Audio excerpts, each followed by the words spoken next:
Mr. Speaker, this bill is very important, and I want to just point to a few things. First of all, there is the Kenyans have this impression that there was a bill to amend only Section 44 of the Elections Act.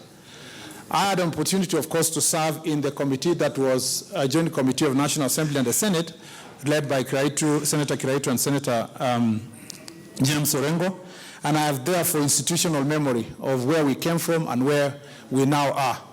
Mr. Speaker, I want to start by the education qualification.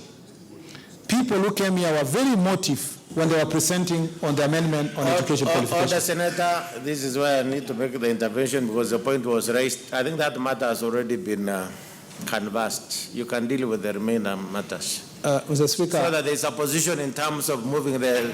I know, Mr. Speaker, all the issues in the report have been canvassed. It's only that the various angles of the same issue need to be canvassed. Mr. Speaker, I really need to mention this about academic qualification.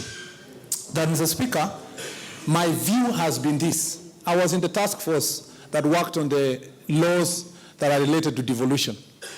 What drove us that time to say there must be some semblance of academic qualification for the MCAs was in the understanding that these were new systems of governance that was necessary that you have educated people to inform the debate in the Finance Committee, among others.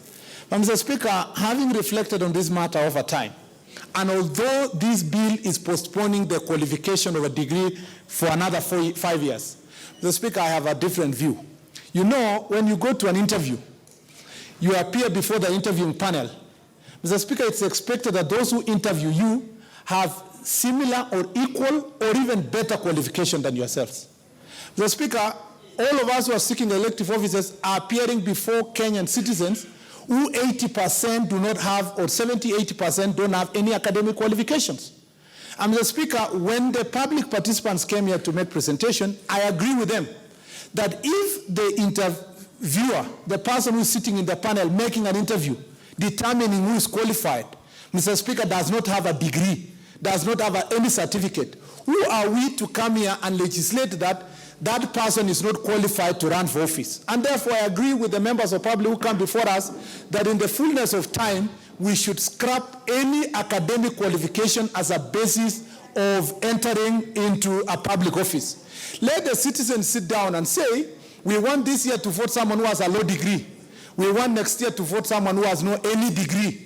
We want the other time to vote. Because, Mr. Speaker, it is them who have the decision, it is them who are the bosses, it's them who are making that decision, so that we stop this craziness and madness that public officers, leaders who have been elected are running around buying degrees, Mr. Speaker.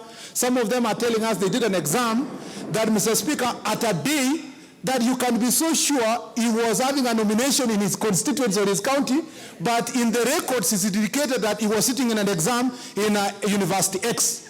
And I want to encourage the Minister of Education to take this issue of reform of university very seriously.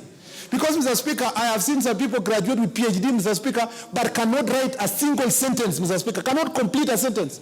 And they are called Dr. So-and-so, cannot pronounce basic words, Mr. Speaker, that are supposed to be applied, because we have made, Mr. Speaker, education as an issue that looks so colorful to have the papers. So everybody is running around, you know, you are told somebody got a degree from Kampala, that, Mr. Speaker, has never crossed, Mr. Speaker.